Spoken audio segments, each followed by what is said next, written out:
You've probably started strong more times than you can count. New goals, fresh notebooks, bold declarations. This time, I'm sticking to it. And yet, somewhere between day 3 and week 2, it fades. Not because you're weak, not because you lack ambition, but because no one taught you how to stay consistent when the motivation disappears, when progress slows, when the real-life distractions punch through the door uninvited. The truth? Consistency isn't about doing more. It's about doing what matters again and again, especially when it's inconvenient, boring, or invisible to others. In this video, we're cutting through the fluff. No hype, no empty mantras. Just the 8 real reasons you can't stay consistent, paired with direct, actionable fixes that actually work. Whether you're building a business, rebuilding your habits, or trying to trust yourself again after years of stopping and starting, this is your reset. This is your moment to build the kind of mental discipline that doesn't rely on mood swings, energy bursts, or external pressure.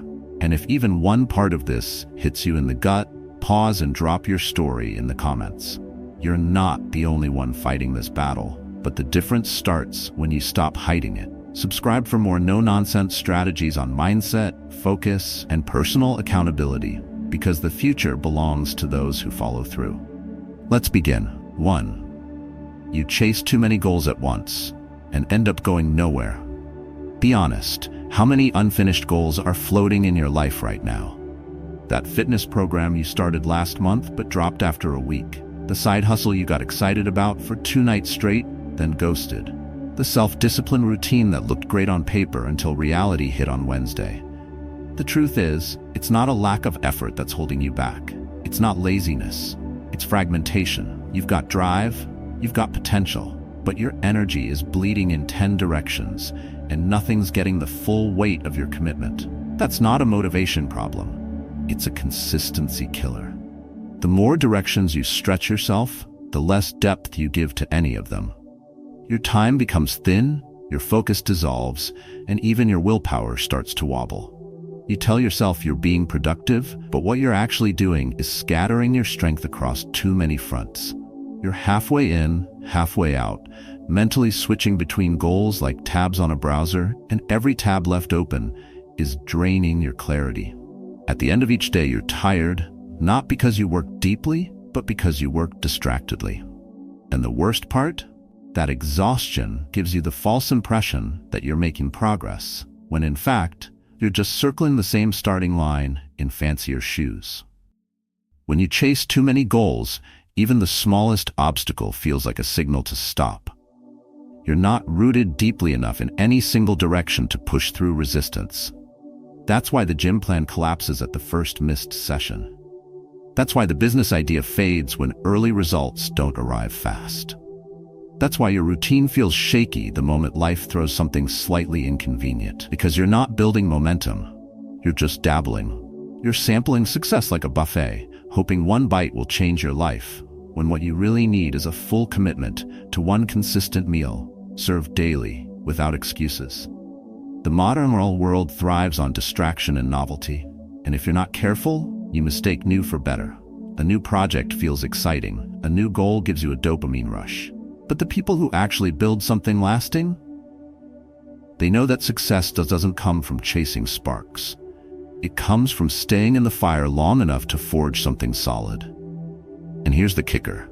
You don't need more time. You don't need better tools. You don't even need more motivation. You just need to stop splitting your focus and start finishing what you start. Consistency begins with clarity. When you pick one powerful goal, you cut the noise. You eliminate the friction of indecision. You stop wasting energy on questioning what matters and start building a rhythm around it. Suddenly, your time is no longer random. It becomes structured. Your actions align. Your habits begin to compound. That's when progress becomes visible. And more importantly, that's when your confidence begins to rebuild. Because now you're not just thinking about change, you're doing it day in and day out in the same direction. There's a discipline in choosing less. Not because you're giving up, but because you're getting serious. You're no longer chasing the feeling of progress, you're engineering it. And the moment you decide to give one mission your full attention, You begin training your brain to stay focused, to rebuild self-trust, and to develop personal accountability. 3 core traits that are at the heart of any strong identity. This shift doesn't just improve your routine, it rewires your sense of who you are. But to get there, you must be willing to let go. Let go of multitasking as a badge of honor. Let go of the belief that doing more means achieving more. Let go of chasing external validation for how busy or ambitious you appear. Instead, choose one commitment that feels meaningful. Let it be the anchor. Let it shape your day, your priorities, and your discipline. Treat it not as a hobby, but as a non-negotiable contract between who you are and who you're becoming. When you do that, things begin to shift. You start seeing traction where before there was only motion. You stop quitting halfway and begin stacking small wins that build momentum. You protect your energy instead of wasting it. You become less reactive, more deliberate. And the best part? You don't need to tell anyone, because your consistency will speak louder than your goals ever could. If this speaks to you, pause and ask yourself, what is one mission I'm ready to commit to fully? Not next week. Not when I feel more ready. Now. And if you've been there before, stuck in the loop of starting and stopping, share your story in the comments. This isn't about perfection. It's about finally breaking the cycle and doing what works. The difference starts when you stop chasing everything and decide to finish something. 2. You say yes too easily, and your time gets hijacked. Last week, I blocked out 2 hours to finish a task that actually mattered. I was determined, focused. I turned off notifications, brewed a strong cup of coffee, sat down, and then came the neighbor. Just a quick favor. Then a coworker called to vent about something that wasn't even urgent. Later, an old friend texted, "Drinks tonight? Just 1 beer." I said yes to everything. And of course, the project didn't get done. Not because I was lazy, but because I never protected the time I swore I would. That's how most of us lose the battle. Not to big emergencies, but to 1,000 small distractions disguised as harmless interruptions. You don't fall behind because you're irresponsible. You fall behind because you're too accessible. This is the trap nobody talks about. In a world obsessed with hustle and optimization, people assume that the biggest threat to consistency is a lack of energy or planning. But the real danger is that you've trained yourself to say yes out of habit, without checking whether that yes costs you your mission. You say yes to avoid discomfort, yes to avoid guilt, yes to stay polite, and every time you do that, you shrink your own space to grow.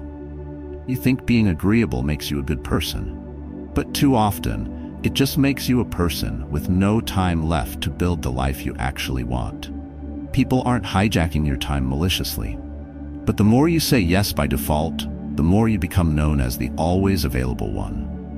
And that reputation starts working against your consistency. The truth is, self-discipline isn't just about what you do. It's also about what you allow. When you let your schedule be ruled by whoever asks loudest, your most important work gets buried under noise.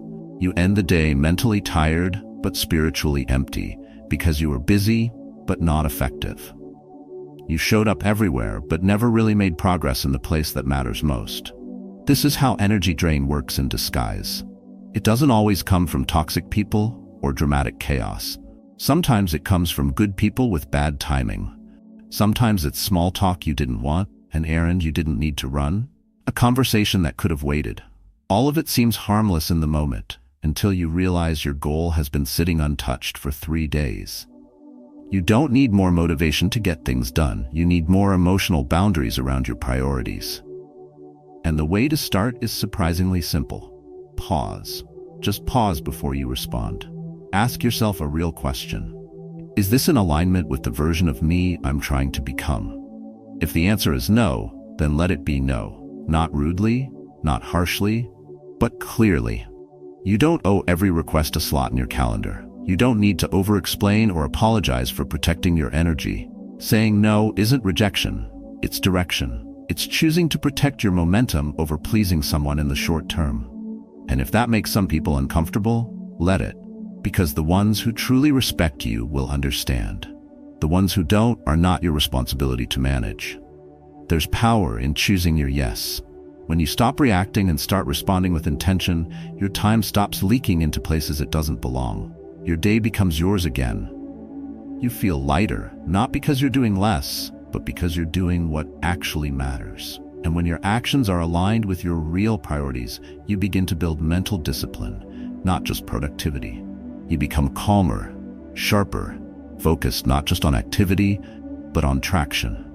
This is how consistency becomes possible, not by working harder, but by protecting the windows where real progress happens.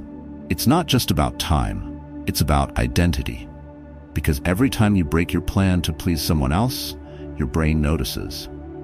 And slowly, you start believing that your priorities can always wait, that your goals are optional, that your dreams are less urgent than someone else's schedule. That belief quietly chips away at your momentum until one day, you're not even sure what your plan was in the first place. Saying yes too easily doesn't just cost you minutes, it costs you self-trust. And the more you lose that, the harder it becomes to rebuild consistency from the inside out. So take this seriously. Your time isn't neutral, it's an investment. Every yes is a trade-off. And you can't stay consistent if you keep giving away the hours that are supposed to build your future. You don't need to cut everyone off. You just need to cut through the habit of defaulting to yes when your growth requires no. And the more you practice this, even when it's uncomfortable, the more your energy will begin to return. You'll feel it when stacking. The more space you'll have to focus on the one thing that actually moves your life forward. Suppose that idea feels challenging. Good. Growth often starts with learning how to disappoint others, so you can finally stop disappointing yourself. 3. You copy unrealistic routines, and it breaks you. Have you ever tried walking in someone else's boots?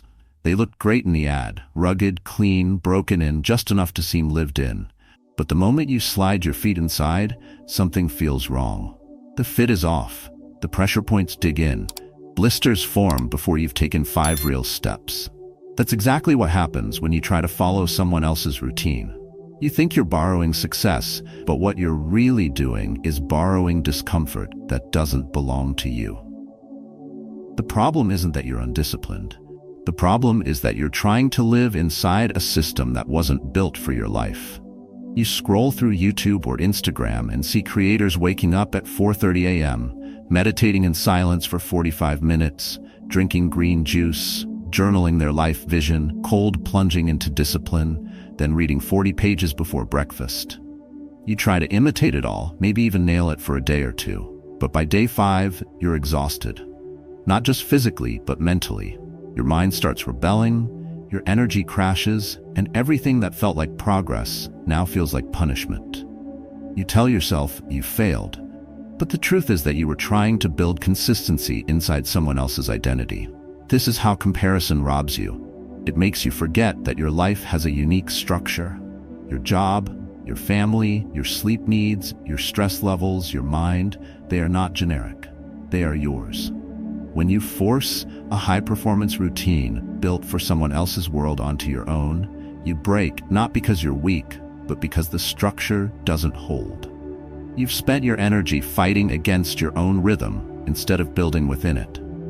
And consistency doesn't survive in that kind of misalignment. What no one tells you is that the most powerful routine isn't the flashiest. It's the one you'll actually repeat on a bad day. That's the test. Can you still do it when you're stressed, tired, busy, when your kids are sick? When does work explode? A true routine doesn't collapse under pressure. It flexes, it bends, it gives you anchors, not shackles. And if your routine only works in ideal conditions, it's not a routine. It's a fantasy. The mistake most people make is trying to discipline themselves into someone else's version of success. But discipline isn't about mimicking, it's about designing. You don't build mental discipline by waking up at an arbitrary hour. You build it by showing up at your best hour, again and again, with intention. You don't need to copy a monk's morning ritual if your reality includes 3 kids and a job that starts at 6 a.m. You don't need to do a 90-minute cold shower routine if what you really need is 15 minutes of clarity and peace. The key is to simplify. Strip the noise. Look honestly at your day. Ask, when do I have energy? When am I most alert? Where am I losing time to distractions that bring no value? What would a 30-minute window of real focus look like for me? That's where your structure begins, not in grand gestures, but in honest reflection. And when you find that rhythm, guard it, repeat it, let it become your own. That's how you build something solid, by crafting a consistent foundation, not by copying a trend. This doesn't mean you shouldn't be inspired, but inspiration is a spark. It's not the blueprint. The blueprint is built from your real schedule, your real capacity, and your real pain points. And it's built with tools that actually fit your hands. What fits well, you'll wear daily. What doesn't, you'll discard quickly, and then blame yourself for lacking willpower. But the truth is, you're not broken. Your system is. The most consistent people you know didn't get there by copying. They got there by adjusting. They watched, they learned, but then they applied it in a way that worked with their life, not against it. They built routines that matched their energy. They didn't rely on hype, they relied on self-awareness. And that's the edge you've been missing. Not another routine to follow, but a system that's flexible, sustainable, and rooted in who you actually are. So if you're tired of crashing every time you try to start over, stop trying to fit yourself into someone else's calendar. Build your own. Start small, but stay true. Create space that honors your mind, your time, and your priorities, not theirs. Because real consistency isn't loud, it's not dramatic, it's not perfect. It's quiet, personal, and deeply repeatable. And when you finally stop wearing the wrong boots, you realize the path was always yours to walk. You just needed to stop limping in someone else's size. 4. You keep moving your deadlines and lose self-trust. You told yourself you'd start on Monday, that this time it would be different. You set the date, made the list, even gave yourself a little pep talk. But Monday came and went. So you pushed it to Wednesday. You justified it, just a couple more days, you said, to get in the right headspace. Then Wednesday turned into next week, which quietly became next month. And now, if you're honest, it's been 3 months. The thing you said mattered still sits untouched. You don't need me to call you out. You already feel it. The weight of that postponed promise isn't light. It lingers in your mind, in the background of your day, a quiet tension you can't shake. Because this isn't about the missed task anymore. It's about the erosion of something deeper, your own self-trust. Every time you move a deadline, you tell your mind one thing: my word doesn't count. That may sound small. It may seem harmless. But repeated enough times, it becomes your inner standard. You become someone who plans but doesn't act. Someone who speaks but doesn't follow through. And it doesn't matter how smart your goals sound or how good your intentions are. If your brain no longer believes you'll do what you say, then your identity starts to shift in the wrong direction. Discipline fades, momentum dies, and what's left is not laziness, but doubt. The kind that grows quietly until even your own calendar feels like fiction. Moving deadlines feels safe, it gives you the illusion of control, but in truth, it steals the one thing that gives your actions power: urgency. When there's no pressure to deliver, there's no reason to focus. When your finish line is always negotiable, you never build speed. That's why you drift. That's why your goals stay concepts. Because nothing forces movement, nothing demands action, not even your own schedule. You live in a cycle of planning and postponing, dreaming and deferring. And slowly, your belief in change wears thin. The hard truth is that deadlines aren't about productivity, they're about identity. They're about showing yourself that when you say you'll do something, you mean it. They're the way you rebuild personal accountability, not just manage time. And when you treat them as sacred, non-negotiable, non-movable, non-emotional, you start shifting the conversation inside your head. You stop giving space to excuses like, I don't feel ready, or I'll do it when I'm in the zone. You stop delaying and start delivering. Not perfectly, not always with flair, but consistently. And that consistency is what rewires your brain to trust you again. What most people don't realize is that consistency isn't destroyed by failure. It's destroyed by indecision, by constant rescheduling, by the small lie that later is still progress. But it's not. Later is where your goals go to die. Because by the time later comes, you've already built the habit of delaying. And habits, especially the mental ones, build fast. So unless you draw the line and hold it, you'll keep slipping, you'll keep pushing, and your word will keep losing value.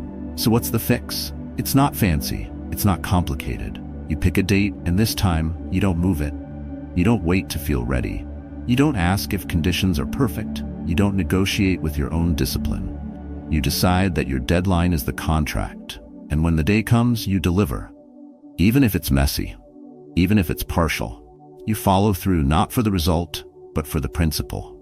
Because your future doesn't need flawless execution. It needs reliable follow-through. When you do this long enough, something powerful happens. Your brain starts to shift. It begins to treat your deadlines seriously again. You stop second-guessing. You stop over-planning. You move. You finish. You become someone who follows through. And that changes everything. Because the real reward isn't the completed task. It's the identity you rebuild in the process. The self-respect that returns when you prove to yourself, day by day, deadline by deadline, that your word means something again. So the next time you're tempted to move a goal just one more week, pause. Don't ask how you feel. Ask what it would cost your discipline. Ask if the version of you you're trying to become would move the deadline, or meet it, even tired, even uncertain, even imperfect. Because if your future depends on consistency, and it does, then your consistency depends on one thing above all: holding yourself to the date you said matters. Even when no one's watching, even when it's quiet. Especially then, that's when the real shift begins. 5. You waste time you don't track and wonder why you're behind. Man, I just don't have enough time. You've said it. We all have. But then someone pushes back. Really? Walk me through your last 3 hours.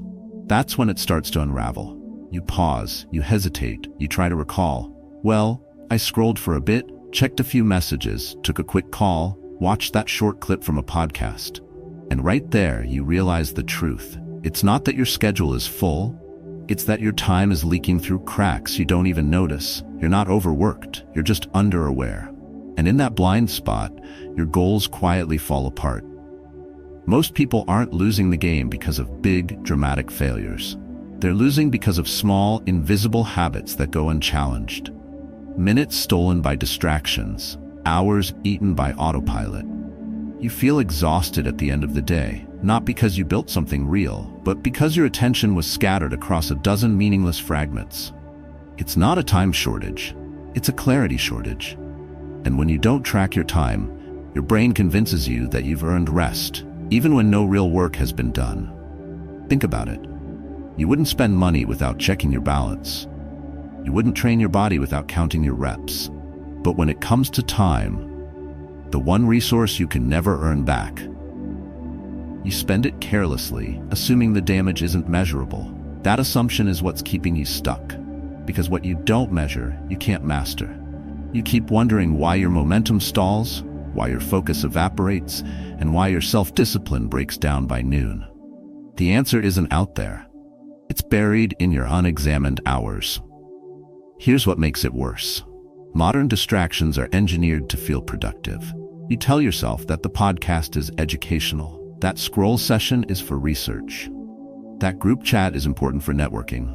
And sure, sometimes they are, but most of the time, they're not. They're just dressed-up dopamine loops. You consume, and when the day ends, you've built nothing. And because you didn't track it, your mind creates the illusion that you were simply too busy. But busy and effective are not the same thing. The fix doesn't require a complicated app or a 10-step system. It starts with brutal honesty. Grab a pen, open your notes app. At the top of each hour, ask yourself one question. Where did my last 60 minutes go? That simple act, just noticing, starts the shift. It interrupts autopilot. It forces awareness. It shines a light on what used to hide in the background. You might be shocked at what you find. You might notice how often you reach for your phone during discomfort. How many minutes get eaten between tasks. How easily your day is hijacked by small silent choices. And as your awareness grows, so does your power. Because now, instead of guessing where your time went, you know. And when you know, you can correct. You can shift patterns. You can rebuild a structure that supports your consistency instead of sabotaging it. This is how mental discipline training starts, not with willpower, but with clarity. Seeing your real behavior and refusing to lie to yourself about what it means. When you track your time, you take responsibility for it. You stop blaming the clock. You stop blaming circumstances. You stop pretending that your lack of results is due to bad luck. You face the fact that discipline without direction is wasted energy, that focus without awareness is temporary, and that daily self-discipline starts with knowing where your energy is actually going, not where you wish it was going. The people who succeed aren't always the most talented or the most inspired. They're the ones who treat time like currency. They invest it, they protect it, they use it on purpose. They're not perfect, but they're present. They don't confuse motion for meaning. They don't confuse busyness with progress. They keep a clear record, not because they're obsessed with control, but because they understand the cost of drifting. And here's the real payoff. When you track your time, you get to see your improvement. You see how distractions shrink. You see how your focus window expands. You see how small tweaks lead to bigger results. And that visible progress builds belief. Suddenly, you're not guessing if you're getting better, you have proof. That proof becomes your momentum. That momentum becomes consistency, and that's how the spiral begins to turn in your favor. So if you feel behind, start here. Not with a new goal, not with more hustle, but with one question, asked often: where did my last hour go? The answer may sting at first, but what it gives you in return, clarity, control, and quiet confidence, is worth far more than any excuse. 6. You wait for motivation to feel right and keep delaying your life. You've heard it 100 times. When I feel ready, I'll start. It sounds harmless, logical even, like the right thing to do. Wait until you're in the zone, until the stars align, until you're mentally prepared. But let's be honest, that day rarely comes. And when it does, it doesn't stay. Motivation is fleeting. It's not a bus that stops by when you need it. It's a fire that flickers, light, a feeling that can't be trusted to carry weight.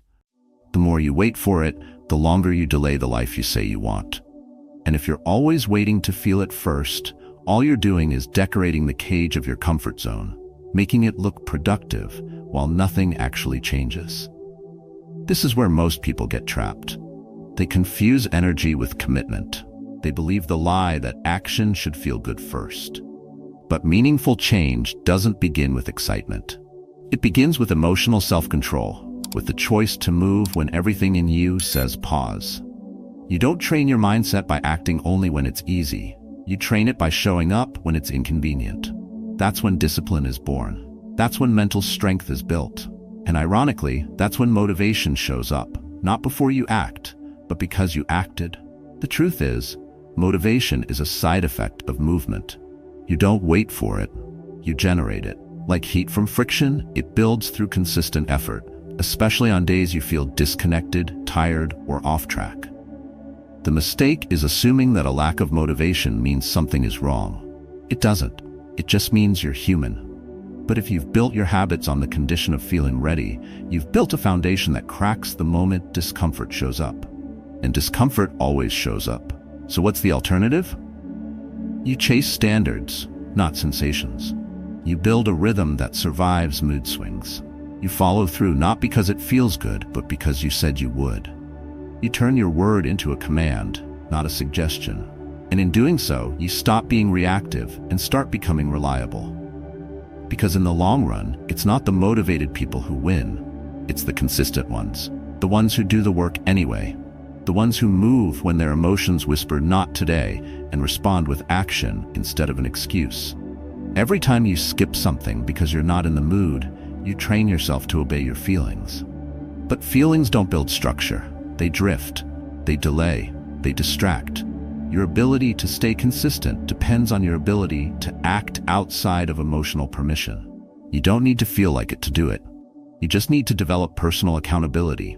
A quiet, internal rule that says, "This gets done because I said so." That isn't robotic. That's maturity.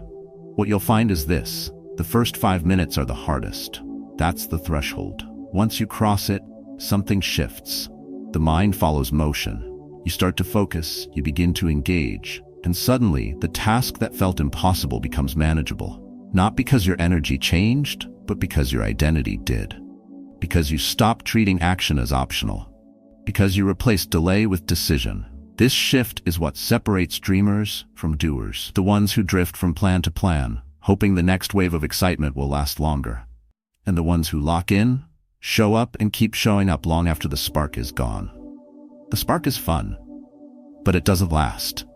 It's your mental discipline training that carries you through the dull days, the tired days, the hard days. And the longer you stay in motion without needing a feeling to push you, the more unstoppable you become. You can wait for inspiration, or you can become the kind of person who doesn't need it. The kind who finishes what they start, who builds not out of hype, but out of principle. That kind of consistency is rare, but it's within reach. And it starts the moment you stop asking how you feel and start asking what needs to be done. That's where the shift begins. That's where standards take over. So don't wait to feel ready. Don't wait for the mood to be perfect. The life you want won't arrive with fanfare. It will show up quietly, on the other side of the action you almost didn't take. Let today be the day you stop needing permission. Let today be the day your consistency stops depending on a mood. Because your future isn't waiting for your feelings. It's waiting for your decision. 7. You break promises to yourself daily and lose trust internally. Imagine there's someone you know, let's call him Mike. Every day he tells you, tomorrow I'll be there. You nod, believe him, and adjust your schedule. But the next day comes, and he's nowhere to be found. No call, no explanation, just silence. Then again he promises, next time, for sure. And once more, he doesn't show. After a few rounds of that, something shifts in you. You stop waiting. You stop believing. You stop adjusting your life around his words because deep down you've realized his promises don't carry weight. Now, imagine that Mike is you. And the person you've been breaking promises to isn't a friend or coworker. It's yourself. Every time you say, I'll start tomorrow, and don't, every time you say, this is the week I finally stick with it, and quit, you're teaching your brain the same lesson. That your own word isn't worth much. This is the silent damage most people never talk about. It's not loud. It doesn't happen in a single moment. But over time, the cracks begin to show. You start setting softer goals. You stop trusting yourself with big commitments. You shrink your vision, not because the dream died, but because the belief that you could stick with it quietly eroded. You think the problem is discipline. But underneath that is something deeper. A broken system of internal trust. And without that, no habit sticks. No consistency lasts. Because if your brain doesn't believe you'll follow through, it won't even try to help you stay on track. This isn't about guilt. This is about clarity. Because the cost of these daily broken promises adds up. They bleed into your energy. They affect how you show up in relationships. They dull your drive. You stop setting deadlines because you don't believe you'll keep them. You stop committing to change because every time you say, this time I'll do it, a voice inside quietly rolls its eyes. That voice isn't cruel. It's conditioned. And the only way to rewrite it is not by thinking harder, but by keeping smaller, truer promises, ones your actions can actually back up. You don't rebuild self-trust with grand gestures. You rebuild it in the moments nobody sees. When you said you'd wake up at 6 and you do, even if no one's watching. When you said you'd spend 30 minutes focused on one thing and you block the noise out and do it, even if the results feel small. This is how personal accountability grows. Not by talking louder, but by quietly becoming someone your own mind can depend on. And that trust compounds. Each time you keep your word, even in a tiny way, it's like laying a brick in the foundation of a new identity, one that doesn't rely on hype or hope, but on consistent proof. That's the difference between motivation and integrity. Motivation gets excited about the idea. Integrity honors the action. And when you lead with integrity, even in the smallest things, you stop needing outside validation. You don't need others to believe in you because you believe in yourself again. That's what real confidence is. It's not the energy of the first day. It's the quiet force that says, if I said I'll do it, I will, no matter what. That's the kind of identity that survives setbacks, distraction, and discouragement. It's not flashy, it's not loud, but it's solid, and it lasts. To get there, start smaller than you think. If you've broken your word 100 times before, don't try to fix it all in a week. Start with one thing, one action, one promise. Make it real, make it measurable, then do it. Then do it again tomorrow. Let your calendar be your proof, not your mouth. Don't talk about the change, live it. Track it. And when you slip, and you will, don't panic. Don't collapse. Just recommit. Show yourself that this time, the promise won't die in silence. It will be met with action. Over time, the voice in your head starts to shift, It stops doubting. It stops interrupting. It begins to trust. Not because you've become perfect, but because you've become consistent. That's the edge most people never reach. Not because they're lazy, but because they keep overpromising and underdelivering to the one person whose belief they need most, themselves. So the next time you're tempted to say, "I'll start tomorrow," ask instead, "What am I actually willing to do today?" Then do it. Do it even when it's small. Do it especially when no one is there to notice. Because when you stop breaking promises to yourself, you stop needing motivation. You stop overthinking. You stop delaying. You start building quiet confidence that becomes bulletproof. That's how consistency is born. Not through talk, but through trust. And trust, once rebuilt, changes everything. 8. You don't reset fast after failing, and that's what breaks you. You miss one workout. You eat the entire pizza instead of one slice. You binge watch Netflix instead of prepping for the week like you swore you would. And then it begins, the spiral. You start whispering to yourself, "I messed up again. I'll restart Monday. Or maybe next month when I feel better." That voice sounds calm at first, like it's giving you space, giving you time. But what it's really doing is installing a dangerous delay. It wasn't the pizza that broke your progress. It wasn't the missed workout or the lazy day. It was the time you waited to reset that drained the momentum out of you. That's where most people fall apart. Not in the mistake itself, but in the emotional pause that follows. You think the failure means you're not disciplined, but what if the real issue is that you've trained yourself to associate imperfection with collapse? That, unless you do everything right, you do nothing at all? That's the all-or-nothing mindset that ruins people with potential. And if you don't challenge it, you'll keep sabotaging your own rebuild. The truth is, every high-performing person you admire has slipped. The only difference is how quickly they got back on track. They don't wait for motivation. They don't punish themselves with guilt. They don't need a new month or a dramatic wake-up call. They just reset quietly, decisively, immediately. Consistency doesn't mean zero mistakes. It means fewer wasted days.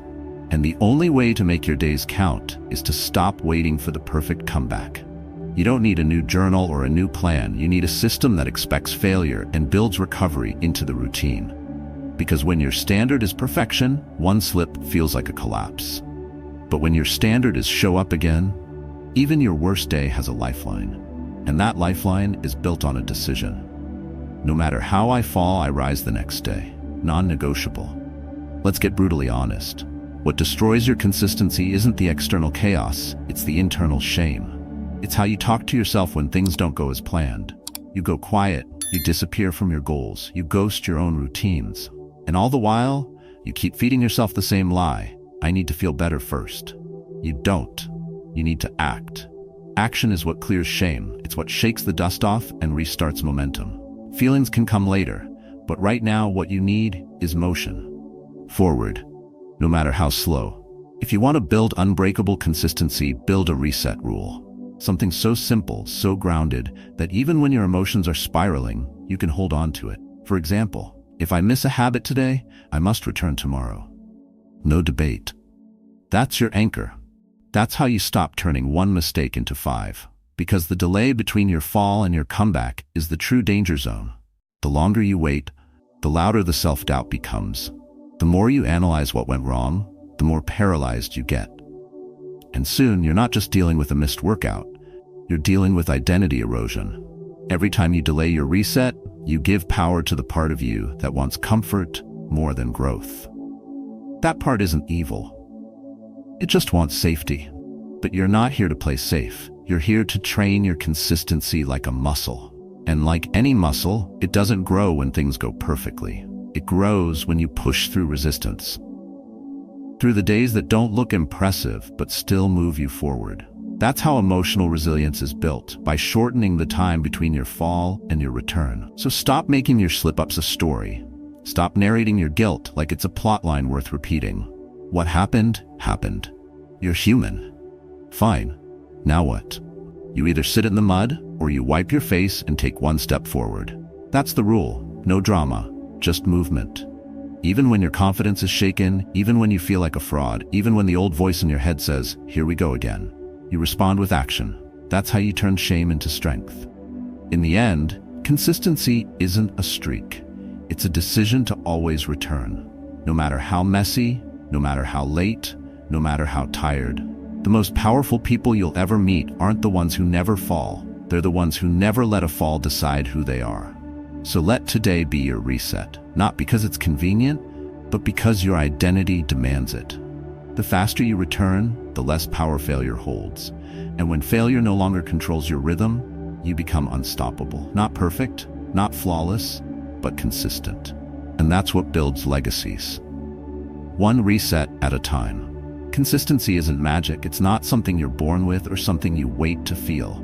It's a skill, a discipline built through quiet, deliberate choices. When you stop chasing perfection and start showing up again after every slip, you stop being controlled by guilt. You regain emotional clarity. You reclaim your time, energy, and identity.